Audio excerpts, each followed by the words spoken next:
Unaware the pregnant wife he divorced was the multi-billionaire owner of the company. Her entire family worked for his mother, poured dirty water on her at family dinner as husband and mistress laughed. What she did shocked him and left his mother devastated. The night Marcus Morrison's mother, Linda, poured a pitcher of dirty dishwater over his pregnant ex-wife, Elena, at their family dinner should have been their final humiliation of the woman Marcus had divorced 6 months ago for being a nobody. But what Marcus didn't know, what his mother, Linda, didn't know, what his mistress Sarah didn't know as they laughed and filmed the foul water dripping down Elena's face and soaking her 5-month baby bump was that the pregnant wife Marcus had divorced was actually Elena Caldwell, the secret multi-billionaire owner and CEO of Caldwell Global Holdings, the massive corporate empire that employed Marcus's entire family. Every paycheck Marcus's mother, Linda, received as executive assistant. Every dollar his father, Gerald, earned as senior VP. Every bonus Marcus collected as regional director. Every commission his mistress Sarah made as director of client relations. All of it came from the company the pregnant wife Marcus divorced actually owned. The company that paid for the very house where Linda had just poured dirty water on the pregnant billionaire wife. Where Marcus and his mistress laughed at the woman who signed their paychecks. Where the entire family mocked the multi-billionaire owner they were completely unaware was standing dripping in their foyer carrying Marcus's child. But Elena didn't scream or cry as the dirty water and potato peels slid down her simple dress onto the Italian marble floor of her own company's house. She just placed one hand protectively over the baby bump Linda had called a burden, pulled out her phone with the other and made a single quiet call that would devastate Marcus's mother, shock Marcus to his core and destroy everything his entire family had built on the fortune of the pregnant wife he'd divorced without ever knowing who she really was. That what was Elena about to do to the mother who just poured dirty water on a pregnant billionaire? How would Marcus react when he discovered the pregnant wife he divorced owned the company his entire family worked for? Why was his cousin Rebecca suddenly screaming, "No, Elena, please don't knot them, too"? As if she'd witnessed this exact devastation before, and what did the mistress Sarah not know about the jewelry she was wearing, and the pregnant wife she just laughed at while Marcus's mother poured that dirty water? The Morrison family home in Westchester Hills had always represented everything Linda Morrison believed she deserved. Crystal chandeliers, imported marble, designer furniture arranged just so. The kind of house that screamed success to anyone who walked through the door. And tonight, surrounded by her family at the mahogany dining table, Linda had felt powerful in control, ready to handle the Elena problem once and for all. She'd invited her former daughter-in-law under the pretense of discussing the baby's future. But Linda's real plan was simpler, crueler. She wanted Elena to sign papers, giving up any claim to Marcus's life, his money, his future. She wanted the girl gone, erased, like she'd never existed. Elena had arrived exactly on time, wearing that same plain dress she always wore. No jewelry except a simple gold band on her right hand. No makeup, hair pulled back in a basic ponytail. Everything about her screamed ordinary, forgettable beneath them. Linda had felt vindicated just looking at her. This was the woman Marcus had wasted 3 years on. This plain, quiet nobody who couldn't even dress properly for a family dinner. Marcus sat at the table next to Sarah, his new girlfriend, and the contrast was stunning. Sarah wore a designer dress that hugged every curve, diamond earrings that caught the light. That gorgeous necklace Marcus had given her last month. She looked like success, like ambition, like everything Elena had never been. Gerald, Linda's husband, sat at the head of the table in his tailored suit, looking every inch the senior VP he'd worked 30 years to become. Their son Marcus radiated confidence in his expensive watch and Italian shoes. Even Rebecca, Linda's niece, who'd been living with them since her own divorce 6 months ago, looked put together despite her recent struggles. And then there was Elena. Simple, plain, pregnant, standing in their foyer like she didn't belong because she did in single quotes T. Linda had felt a surge of righteousness as she stood from the table. She'd spent all afternoon making her signature pot roast and the water from boiling potatoes still sat in the sink, murky and gray with starch and peels floating on the surface. And as she looked at Anna standing there with that slight swell in her belly, that baby bump that Marcus wanted nothing to do with, something inside Linda had snapped. This girl had tried to trap her son, had tried to use pregnancy to keep her hooks in Marcus when he'd clearly moved on to someone better. Had shown up at their home uninvited, unwanted, trying to claim some connection to a family that had already rejected her. Someone needed to show Elena her place. Someone needed to make her understand that she meant nothing to them, that her baby meant nothing, that she was nothing. Linda had walked to the kitchen, grabbed that pot of dirty dishwater with both hands, marched back to where Elena stood in the foyer, and without hesitation, without mercy, poured every drop over Elena's head. The water had cascaded down Elena's face, soaking her hair, running down her simple dress. Potato peels sliding down her shoulders to land at her feet on the Italian marble floor. The smell of starch and old vegetables filled the air.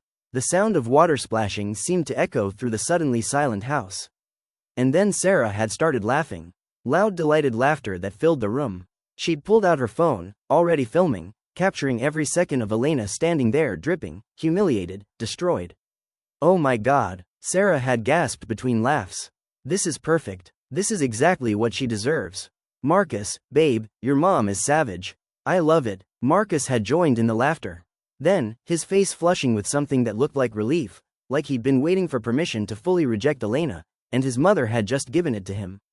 "Mom, that's brutal," he'd said. But he was grinning. "But yeah, maybe she'll get the message now. Maybe she'll finally understand that we don't want her here." Gerald had said nothing, but Linda saw approval in his eyes. The kind of grim satisfaction that came from watching justice being served. Linda had set the empty pot down with a satisfying clang. Feeling righteous and powerful. "There," she'd said, her voice sharp with vindication. "Now you know what we think of you, Elena. Now you understand your place. You're nothing. Your baby is nothing. And you need to leave our family alone." But Anna hadn't reacted the way Linda expected.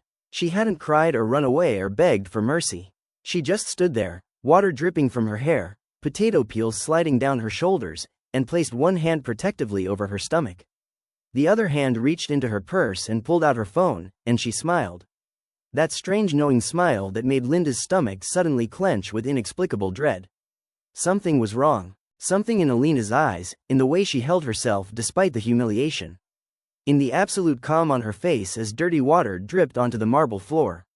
And then Rebecca screamed. Linda's niece, who'd been sitting quietly in the corner all night, suddenly stood up, her chair scraping violently against the floor. "No, no, Elena. Please, please don't do this. I'm begging you." Linda spun toward Rebecca, confusion spiking into irritation. "Rebecca, what are you talking about? Sit down." But Rebecca was crying now, real tears streaming down her face, her hands shaking as she stared at Elena with pure terror. "She's going to destroy us just like James destroyed us. Oh God, Marcus, what did you do? What did you do? What is she talking about?" Gerald demanded, moving toward Rebecca. "Rebecca, explain yourself right now." But Rebecca couldn't speak anymore, could only cry into her hands while Elena pressed a single button on her phone and brought it to her ear. "Hello, James," Elena said, her voice calm and clear despite the dirty water still dripping from her chin. "Yes, it's time. Initiate the Morrison protocol we discussed. All of them effective immediately." The name James hit the room like a physical blow. Marcus felt his blood turn to ice because he knew that name.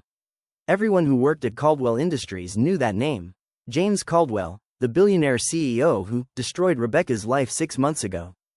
Marcus watched his cousin Rebecca collapse into her chair, sobbing uncontrollably, and suddenly fragments of memory started clicking together in his mind. Rebecca had been married to someone named James. Rebecca had lost everything in her divorce. Rebecca had never explained why had just moved into their guest room broken and silent and refusing to talk about what happened.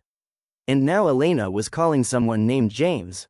Elena, who stood dripping with dirty water in their foyer, smiling that terrifying calm smile. Elena Hood just said something about a Morrison protocol, like she'd planned this, like she'd been waiting for this exact moment. "Who are you calling?" Linda demanded, her voice shrill with confusion that was rapidly morphing into fear. "Who is James? What protocol?" Elena lowered her phone slowly, deliberately, her eyes moving across each of their faces. Marcus felt pinned under that gaze. Saw something in her expression he'd never noticed in 3 years of marriage. Power, authority, the kind of quiet confidence that didn't need to announce itself because it already knew its own weight. "I'm calling my brother," Elena said simply.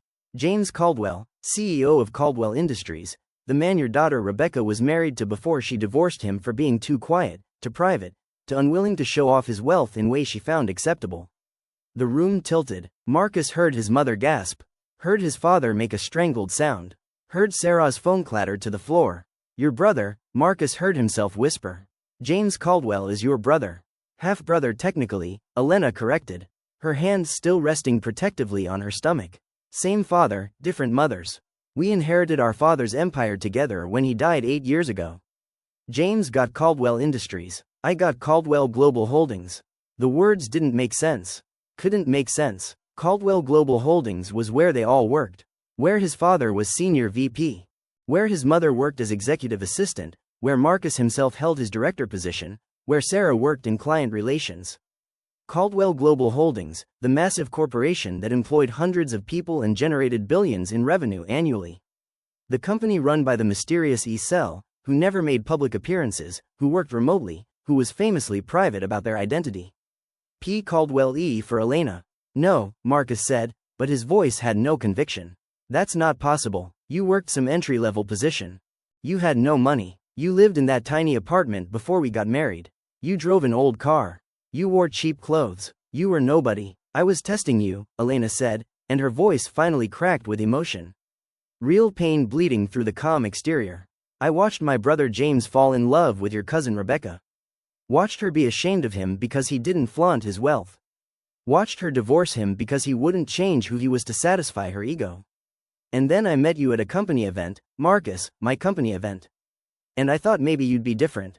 Maybe you'd love me for who I was, not what I had. She paused and Marcus saw tears mixing with the dirty water on her face now. But you were exactly like Rebecca, ashamed of me. Embarrassed that I didn't drive a sports car or wear designer labels or want to show off. You wanted a trophy, not a wife. You wanted someone like Sarah who measures worth in jewelry and Instagram posts and how expensive the restaurant is. Sarah made a choking sound, her hand flying to the diamond necklace at her throat. That necklace you're wearing, Sarah, Elena continued, her gaze shifting to Marcus's mistress. Marcus gave it to you, didn't he? Told you he bought it specially for you? Sarah nodded mutely, her face draining of color. I bought it 3 years ago, Elena said flatly. For myself? With my money? Marcus took it from our safe after I filed for divorce. So, you're literally wearing my jewelry while laughing at me in my own house, after sleeping with my husband, while working for my company without even knowing it. The front door opened without anyone knocking, and James Caldwell walked into the Morrison home like he owned it. Tall, composed, wearing jeans and a simple jacket, but carrying himself with the kind of quiet authority that made everyone in the room instinctively step back.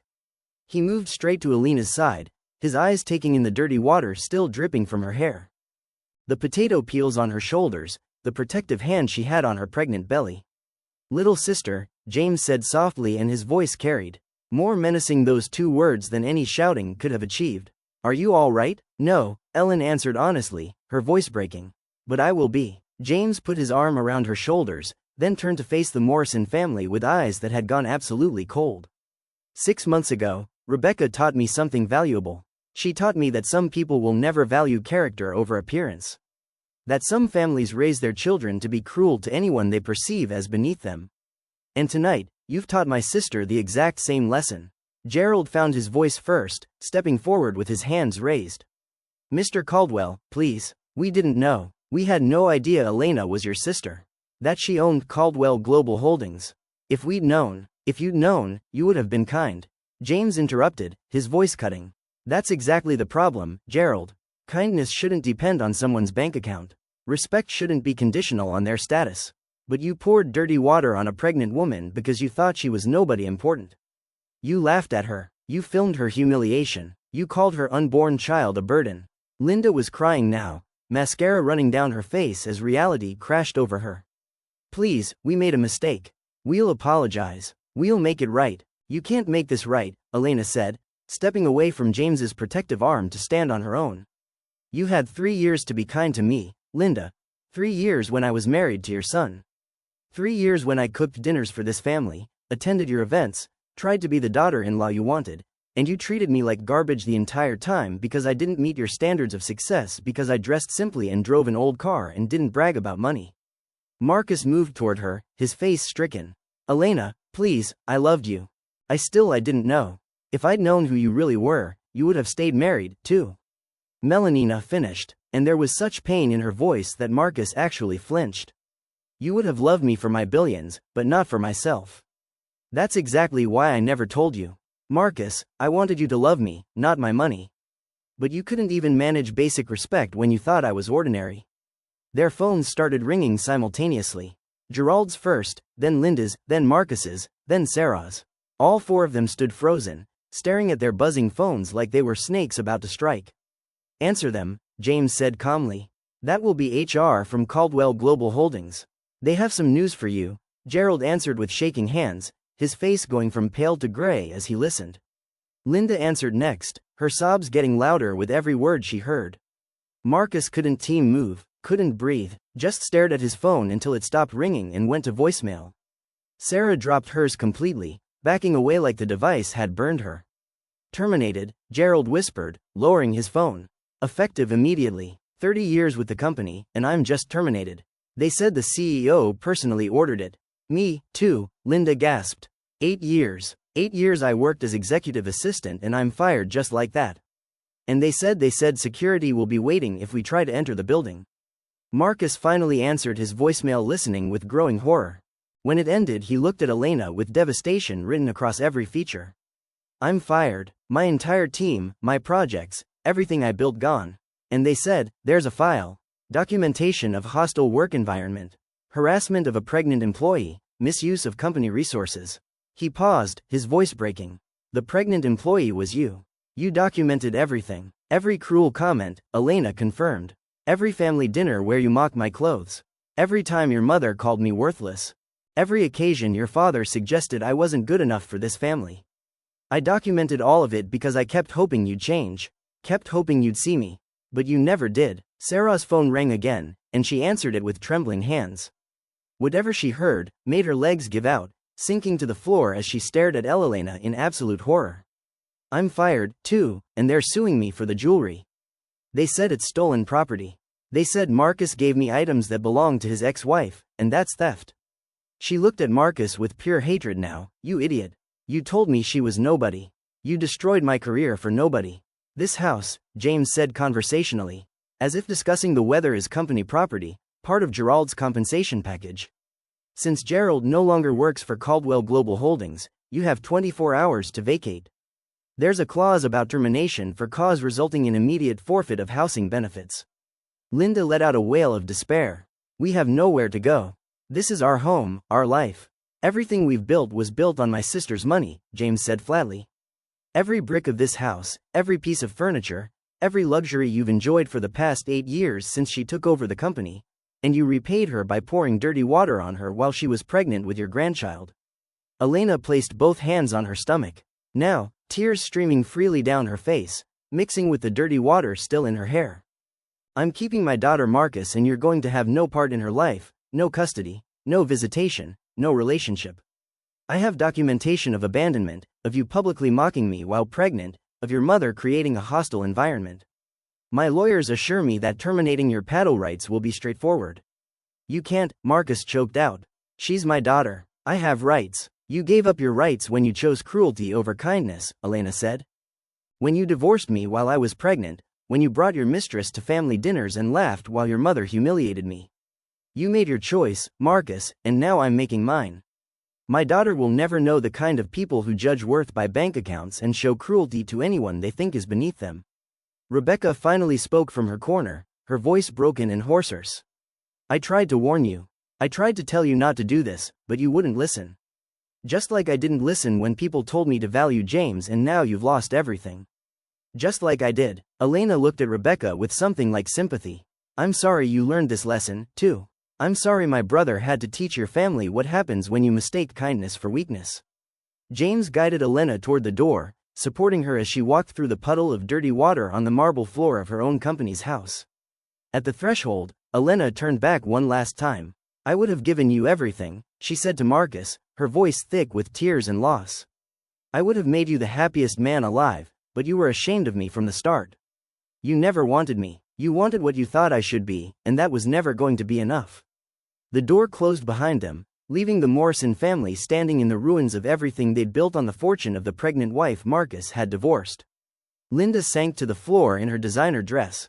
Surrounded by the crystal and marble and imported furniture that would all be gone in 24 hours, Gerald stood frozen. 30 years of corporate climbing destroyed in a single phone call. Sarah clutched the necklace she'd have to return. Her career over before it had really begun. And Marcus stood dripping with the realization of what he'd lost, who he'd thrown away, and the daughter he would never know because he'd chosen appearances over love, status over character, and cruelty over kindness to the woman who'd only ever wanted him to see her. If this story moved you, if it made you think about how do you treat people when you think they have nothing to offer you, please subscribe to our channel and turn on the notification bell so you never miss stories that challenge you to be better, kinder, and more aware of the worth in every person you meet. And tell us in the comments, where are you watching from? And have you ever witnessed someone being treated differently once their true status was revealed? Your story matters. Share it below.